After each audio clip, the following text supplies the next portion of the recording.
Welcome back to The Inspired Entrepreneur with Heather Hope.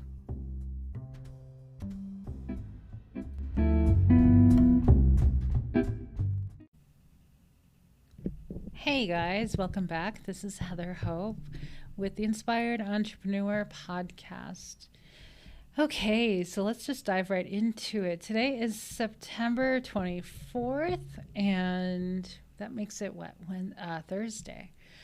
Thursday. I was having a conversation with my husband today, and I thought it was Thursday already. I'm sorry, I'm recording this on Tuesday, so I thought it was Thursday regarding something else. And he's like that, and anyway, and I said something about Monday, and he's like, that's yesterday. And I'm like, oh no, here we go. So, welcome back. If you are new here, welcome. If you are returning, thank you so much for all the support, guys. I really appreciate it. I appreciate the likes and the comments and the kind words that you guys have been sending me. Super, super enjoy that. It's, since this is kind of a one-way communication, it's always great to have that, some of the words of encouragement and some of the things that you guys are thinking. It's really cool. So if you're new here, this is a daily podcast based on the book that I've been writing. I've been editing it this week and almost done with it. And it's called The Inspired Entrepreneur, and it's 366 days of inspiration for entrepreneurs. So if you're an entrepreneur, a business owner, any sort of self-employed, amazing human being, then this is for you. This is based on the law of attraction for business, based on Abraham Hicks and some Sanaya Roman, infinite intelligence for the most part, but mostly Abraham Hicks. It's been it's been the stuff that I've been studying for the past couple of years, and really dug into one message, and that has clarified everything for me. When you stick with one teacher, it just completely changes your life. So I tell my own clients, I say, can you please just listen to Abraham for at least 30 days. No one else. I joke because I'm like, well, you can listen to me because, my stuff's based off of Abraham, but, listen to Abraham Hicks for 30 days on every single subject that you can get your hands on or get your mind around. Learn how the universe works from one teacher, from one source, from the source, right? From the source. Because if you get your information from every single law of attraction teacher out there, all the humans, you are going to be so confused on how the hell any of this works. I promise you. Because humans, take things and tell you that that's how it is. And it's really not. There's so many things that I can't listen to there's not a single human, I'll tell you, there's not a single human that I listen to that I fully agree with their message. There's not one.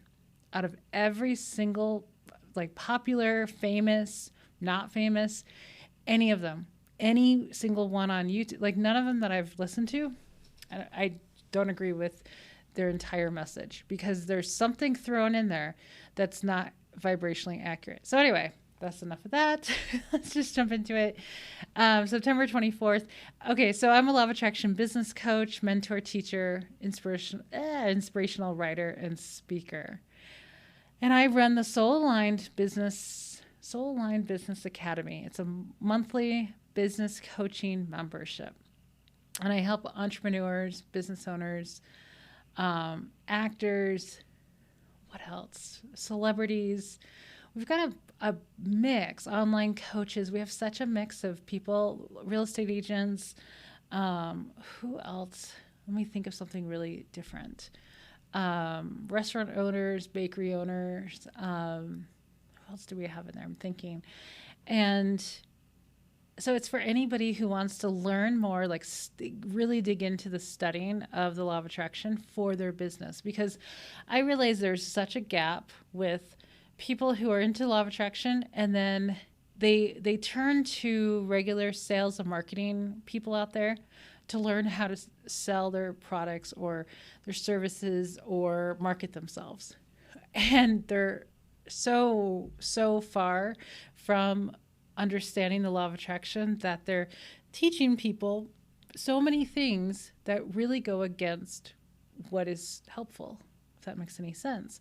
So that's why I'm here. That's why I studied it and how to implement it, really implement it in your entire life, including your business. Okay, so September 24th, let me read it from the book and go from there. Think thoughts that align with your dream, not opposing your dream, and allow the universe to line up the circumstances to physically manifest it for you. Okay, is that it? I think that was it. Yes. Okay, so think thoughts that align with your dream. We've been talking about this a lot. So there's a lot of days that do sound very similar. And that's the thing with 366 days. You can't just have one day of, every day being super unique, because this is something that you have to be reminded of all the time, right? There's like a nice handful, nice bundle of things to fully digest, to fully get into your mind as a belief, that you just have to be repeated all the time. This is one of them. Think thoughts that align with your dreams. So that's the work. We've been talking about the work, right? That's the work. Align the thoughts. So when you think thoughts that align with your dream, so whatever the dream is, so let's come up with a dream. What is a dream? Okay, so let's think of a dream of like you want to go on vacation. Let's just say vacation. You want to go on vacation. And I can give you my example, actually. So back in June, my husband and I became inspired to start looking at other countries. So June, right? So we're in the middle of this weird thing that's been going on, right? And so I love California. We both love California. We were living on the coast of California back in February and March and April. And we were there for a month, and then COVID hit and everything got, put on, like, what is it called? I don't like to use lockdown because it wasn't that severe. Stay at home, right? So after a month of being there, after a month of starting to have this lifestyle that we wanted in California, happy hours and going to the beach and sitting on the pier and doing all these things, eating out, then everything was shut down. And there wasn't anywhere to go. And nobody was really allowed to do much. And so eventually we were there for several more weeks. And then we came back to our house in Arizona because it was just super, like, we don't, our house is, we don't pay to live here in Arizona. So we were paying to live in California. So we're like, oh, screw it.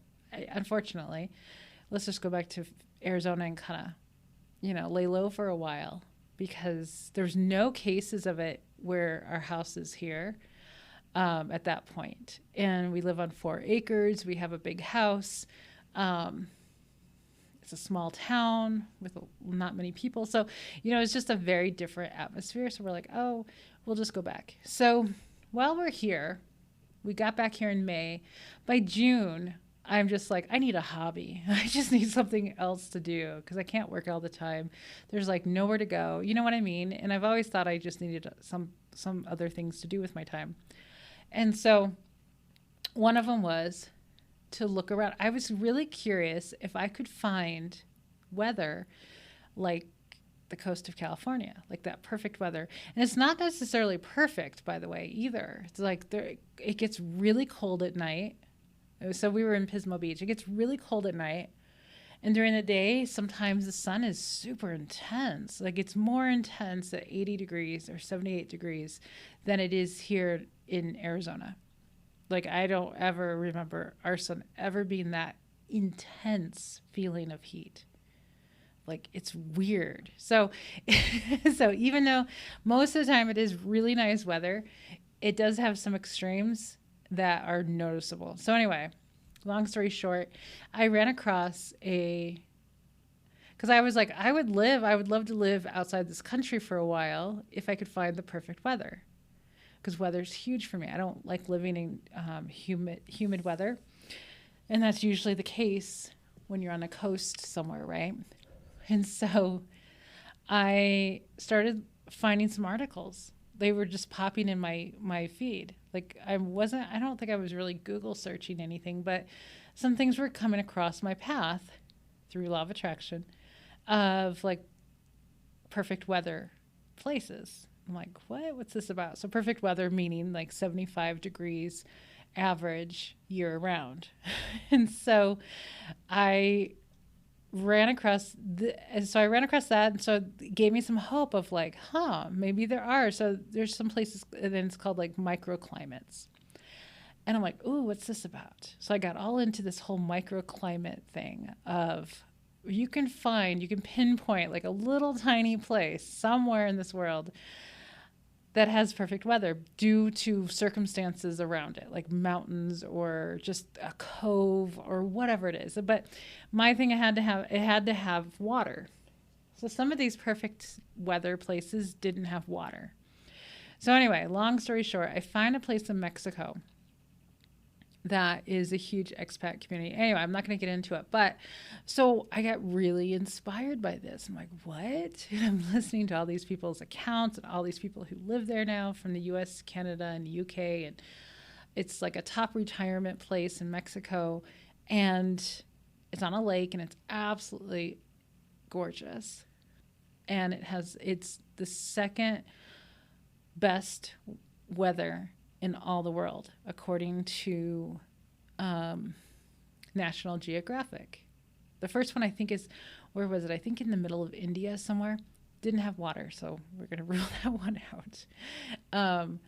But the second best weather in all the world by National Geographic is this place. We're going there next week. So anyway, so I start getting like obsessed over this. I'm like, what is this place? And everybody loves it and blah, blah, blah, right? And so this is in June. So we don't have passports. I had a passport card so I can drive across the border or take a cruise. And that's why I had the card, was to take cruises. My husband didn't have a passport at the time. So we're like, oh, I'm so inspired to go. I really want to go. Oh my God, this is gonna be so cool. Wow, we can actually live there and look at all this. Wow, it's actually, it's like super affordable. You know what I mean? It was just, we're looking for weather, period. Like, I don't care how much it costs. Like, I legit don't care, because I truly believe that money is unlimited. I truly believe whatever I genuinely want, like what I really want, it will come to me, and I don't have to worry about where the money's coming. So it doesn't matter how much a place costs, but it was like a cherry on top. It was just such a nice side benefit that it was in Mexico, and pro or con, whatever, but that it's super affordable to live. And so I got excited about it. So I made a list of all the things I needed to get done to be able to go to Mexico. So one of them was get our passports. Now at the time, offices were shut down. They were not approving passports until, I kid you not, a couple of days before we ended up applying for our passports. They opened up some offices right before. And so everybody and their brother's telling us, oh my God, it's going to take like 6 months, blah, blah, blah. And we're just like, I'm just like, I don't listen to what people tell me. I just know what I know, and I know that I want to get my passport because I want to go to Mexico and I want to check this place out. That's all I know. That's all I care about. So I don't listen to what people say, because I know that I create my reality and based off of my beliefs, and my beliefs are I'm going to get my passport in time. So we were planning this. We were like looking at Airbnbs. We were doing all the things preparing for this trip. Even though COVID's still there, or here, it's still here now, right? Even though, you know, the offices have been closed, there's a backlog of like 1 million passport applications. Even though the person who was taking our picture at CVS was like, oh, I applied in whatever, March or February or something. I still didn't get mine. It's in June, so be prepared to wait. Everybody said that. Everybody said that. The guy at the postal office said, oh, this is going to take a long time, right? And I just laugh at people at this point because I'm just like, it legit doesn't bother me. It doesn't affect me in any way. I just know what I know. I know I need a passport to go to Mexico. I know that I feel inspired to go to Mexico. So I know that this is working out for us. And I'm not going to take on anybody else's beliefs because that's just what they do. I don't do that. So I didn't hold on to the thought of, oh, it's going to take 6 months for my passport. I knew that it was just going to come in time. And I said, so I had this all written down. I did all the steps, I did the passport stuff. I was thinking ahead a little bit of, because because they're locked down too in Mexico and that sort of thing at that point. So I remember, okay, so I want to go in the beginning of October. I want to be in Mexico like October 1st. This was a few months ago. And so I'm like, okay, so I'm not going to get the Airbnb yet. I did not want to I didn't want to get anything. I didn't want to do anything just yet until I had the passport in my hands. So I wasn't going to do the flight yet. I wasn't going to do the Airbnb yet until the passport was in my hands. And so I honestly believed that the passports were going to come in beginning of September. I swear to goodness. I'm sure I have this written down too in my old notebook. I got to pull them all out and have them on my desk for these podcast episodes because I keep referring to them. But I have it all written down of how I wanted it to unfold. I gave some buffer room of, because typically it would take 4 to 6 weeks for a passport before COVID. So I got my passport, I think it was September 1st. Pretty sure if I go back on Facebook, it was September 1st when I actually had my passport in my hand. So, and then I remembered that I said I wanted it in the beginning of September. And I'm like, I got it, I think in 10 weeks, which I think was really good. And then my husband got his the week later. So we got our passports at the beginning part of September, just like I wanted. And so I started booking everything. Like immediately I booked the Airbnb, I booked the flights, everything was perfect. And we're leaving October 1st, just right on schedule, right? What I decided I wanted back in June, July, when I was planning all this, that is lining up with your dream. That is lining up with what you want. So let me tell you what some other people would do. Some other people, lots and lots of people. We all know these people. They're in Facebook groups every day. So let me tell you, I had to leave all the Facebook groups of the town that I currently live in. I left them all yesterday because I was so annoyed with people. So not worth it. A lot of fearful people, a lot of not nice people go into Facebook groups and just like spew their stuff. Anyway, some other people would be like in June, oh my God, COVID. Oh my God, we're locked down. It's not going to get any better. We can't travel till next year. Oh my God, this is never going to end. I watch the news all the time and it's just getting worse and worse. I was in Arizona. I'm still in Arizona. Arizona was the worst place in the entire world for a couple of weeks of COVID. And I'm sitting over here in my bubble planning my trip because I know that I create my own reality. And my reality does not necessarily always have to, interact with the world's reality. No, it doesn't have to apply to me. No, it just doesn't. So I disregard everybody at this point. Well, not everybody. I don't disregard my husband or my dog, but I just don't do any of this nonsense anymore. My bread, that was funny. I've been eating Oro wheat bread, and I picked it up this morning, and I was looking at the label, and it was so funny because it says, no added nonsense. And I showed it to my husband. I'm like, this is so cute. It's such a cute, no added nonsense. That should be written somewhere on our desk. No added nonsense. That would be the humans out there in the world spreading fear and being, upset about things. So anyway, so not aligning with your dream would be getting all fearful and upset about COVID, thinking that it's going to take forever, that it's unsafe to travel. I'm not saying it is or isn't. I just know that if I had any negative thoughts about traveling, we wouldn't be doing it. But we don't have any negative, we use sanitizer, we use masks if we have to, which it's mandated here still. We play by the rules. That's it. We're not resisting against anything at this point. I did for a while. So I did resist for a while because it was annoying. But anyway, there's still, life still needs to go on. That's my philosophy.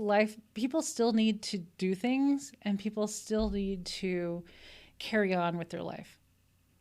And I don't live in fear, and I live through inspiration, and this was my inspiration to go. So we're going, and everything's working out. We got our passports, perfect timing. We got everything booked. Everything's perfect. Transportation things, like everything keeps lining up. People contact me to help me when we get to Mexico. Like there's all these things that all I'm doing is chilling out and having fun, and everything's been working out.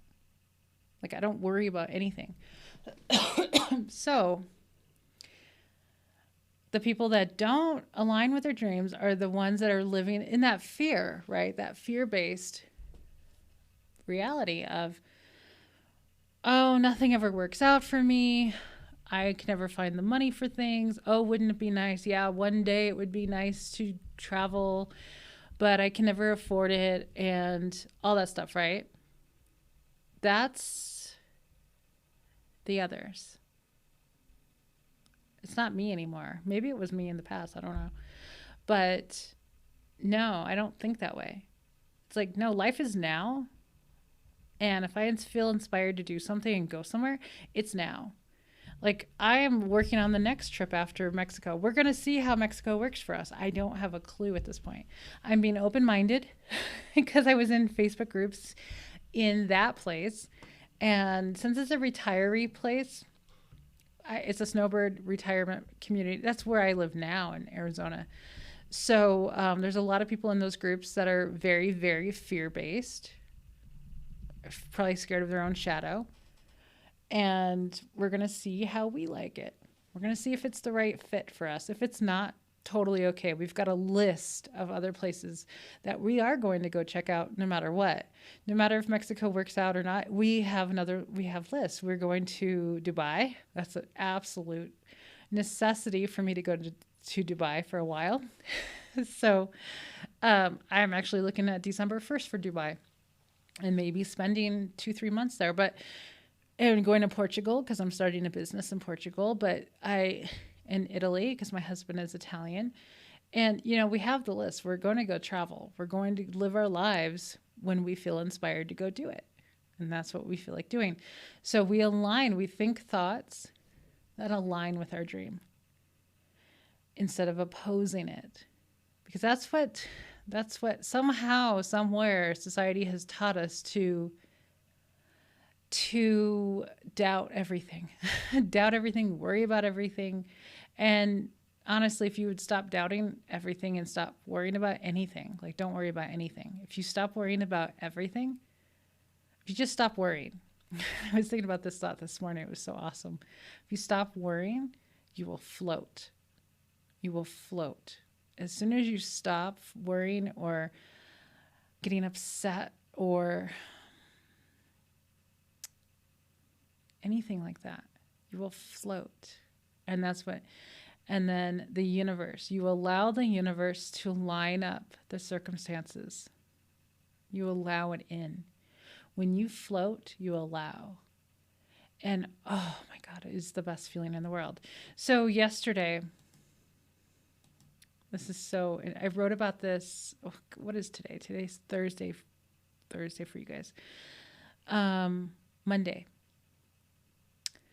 Monday, I did a little bit of work, but I was just like kind of pushing myself. And I know that if I push myself to do anything, I'm out of alignment.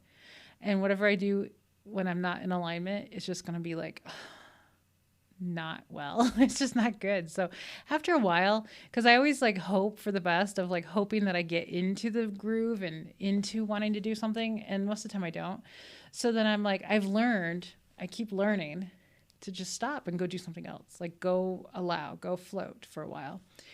And so I gave up and I lay down. My husband and I took a little nap. And half that time I was half awake and I was having all these amazing thoughts, like just thoughts that were coming in, like one after another. I was just allowing them, I was receiving them.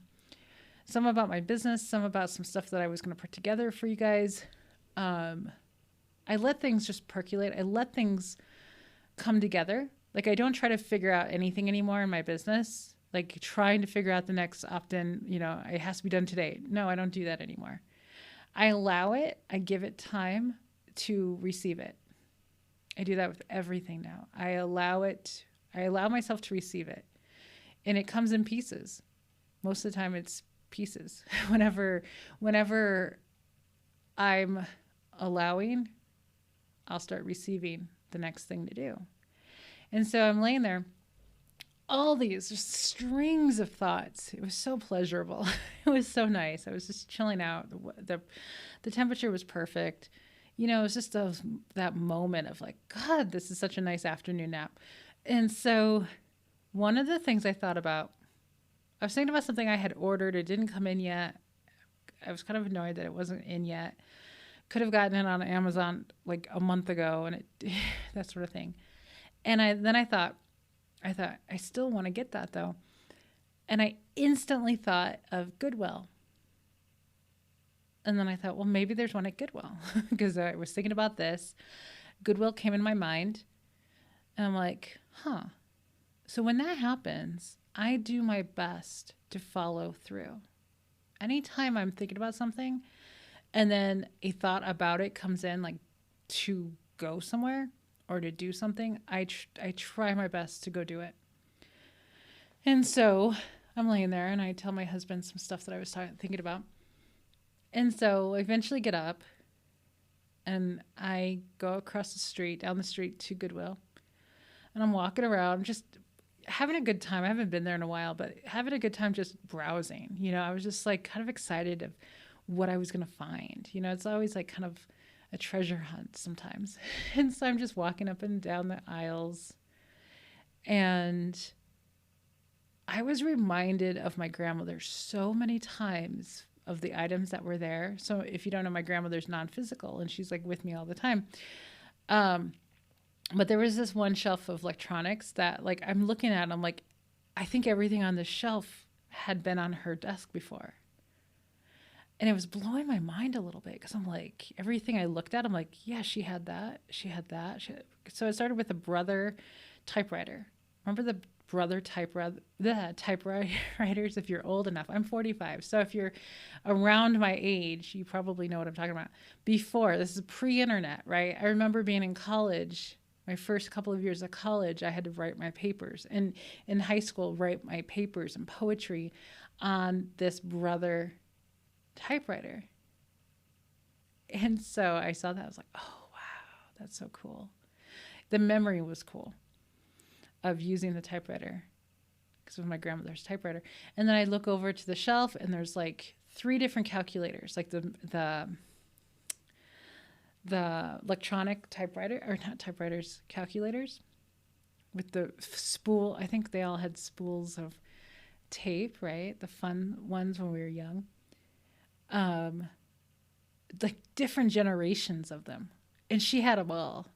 And I'm just like in amazement of these electronics because I just knew them all. And they just got older and older and older. And I'm like, oh my God, she had all of this. It was just so unreal to see so many items that I used to play with on her desk. So I'm like, oh wow, I was just super enjoying this trip to Goodwill. There was like 3 people in the whole store, but just really just looking around and seeing what they have. And so I'm like wandering around. I didn't see what I was looking for, right? No biggie. And so, I'm like, oh, go check like the school supply area because it might be over there. So I go over there, and next to that is like sunglasses. I was looking at those and just random stuff, right? And glass holders, like sunglass holders, like the cases. And there was one that was really pretty. It was like purplish and design on it and a hard shell, right? And I'm like, oh, this is so pretty. But I got one from there before and it's really nice. So I was like, I didn't need another one. And so it was really pretty. So I opened it and inside it said, I love you. And anytime that happens a lot, especially at Goodwill, it's so random, but at Goodwill. So somebody with one of those, what are they called? Label makers made a label that said, I love you, and stuck it inside that case. Now, our inner guidance, our inner being knows everything, right? Knows where every single thing is and knows, to guide us, to send us signs, to send us messages. And, to get that inspiration to like, oh, go down that aisle, pick up this case, open it up, and it says, I love you. And just after, going through the stuff and reminding of my grandmother and saying hi to my grandmother, that sort of thing. Whenever I'm reminded of her, I say, hi, Grammy, because then I remember that she's here. So I'm like, oh, I just felt like this warm heart, because this happens a lot at Goodwill, like I said. And so then I walk towards like the folders and notebooks and stuff like that, and I'm looking at stuff, and one says choose joy, and it was really cute. I'm like, oh, cool. So then I look down and I pick up this thing, and it's like an art folder. It's this black art folder, like what art students or art people artists would put their art in, right? And I lift that up, and then I see a DeGrazia picture, which my grandmother had a house full of DeGrazia. And it was so pretty. And I was just like, oh. And Roger's mother had a house full of DeGrazia as well. Beautiful stuff. And I see this sticker on the back. This might be a long episode. This could be like 5 different episodes if I wanted to. I took a picture of it. So let me read it to you.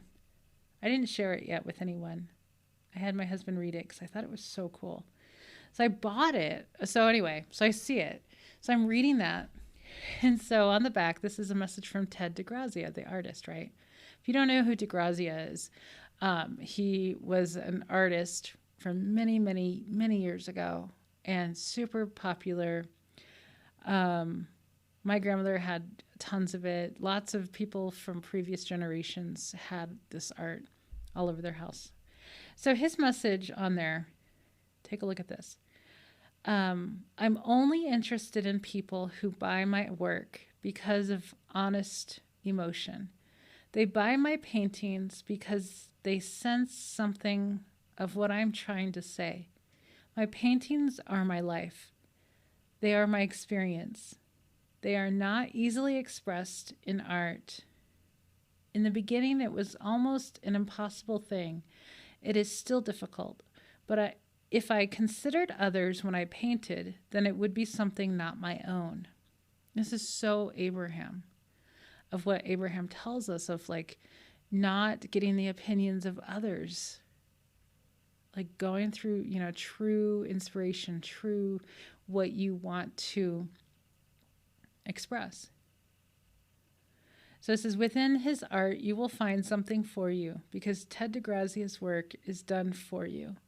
Not for critics or museums or collections to never be seen by the public. His art is his way of communicating with you.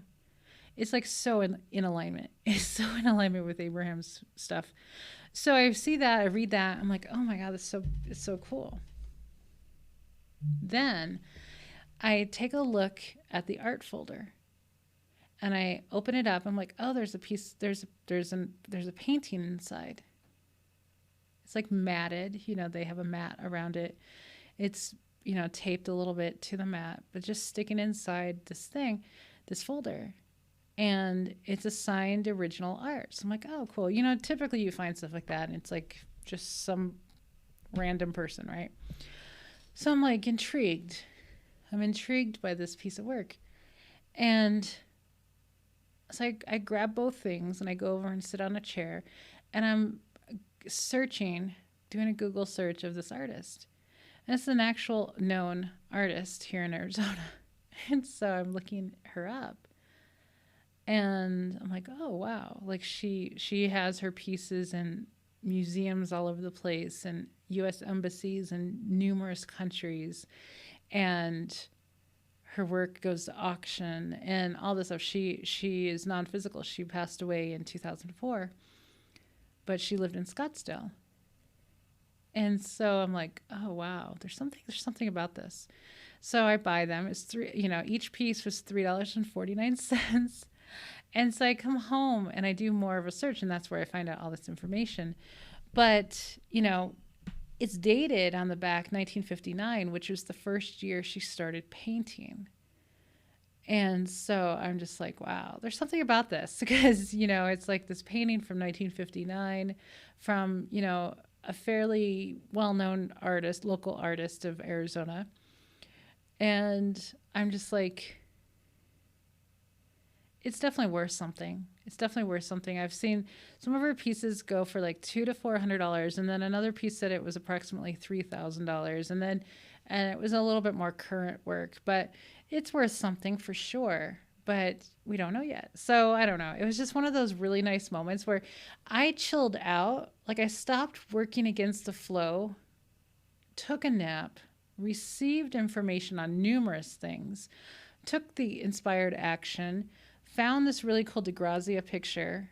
And when I brought it home, my husband instantly knew because his mother is into, and she's non-physical as well, and I'm like, well, it's for both of us, from both of them. And then I find this art piece from this artist. So, and I was feeling so insanely incredible when I was going over to Goodwill. I was feeling so good. I was actually thinking of something because I'm like, there's like, trying to figure out if I want to keep this house or not keep this house and have another house here in Arizona and then have houses everywhere. And then I'm like, you don't need to choose. You can have it all. That's what I decided right before I parked. I'm like, I don't have to choose. I can have it all. And then I'm just joyfully going along and I find all this and I have this amazing night and life is really good. So anyway, align with your dream. If you align with your dream, the dream will come true. Like that's it. If you don't align with your dream won't come true. For the most part, you know what I mean? Like if you align with your dream, it'll come true. So like I said, with our trip, a lot of people would just put it off till next year or never. You know what I mean? Because that's how a lot of people live, of like, oh no, I can't do that. Now I understand a lot of people are in different situations, not financially, but because the finances will come in. When you have a true desire, the means will come in.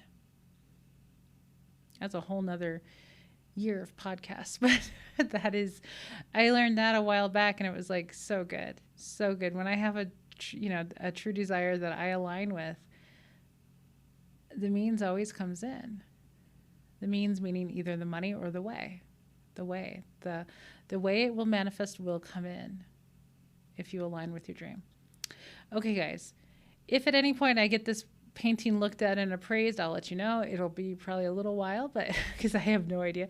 My husband's like, oh, you need to go on an Antique Roadshow. I'm like, yeah, sign me up. Where is it? So, but it's one of those things because I remember someone had said that they found a Pollock painting somewhere similarly. And it was like worth millions of dollars or something insane because Pollock was, huge. So who knows? But, I'm always open for the universe to guide me to something really cool. So have a great rest of your day, and I will talk to you again tomorrow. Bye-bye.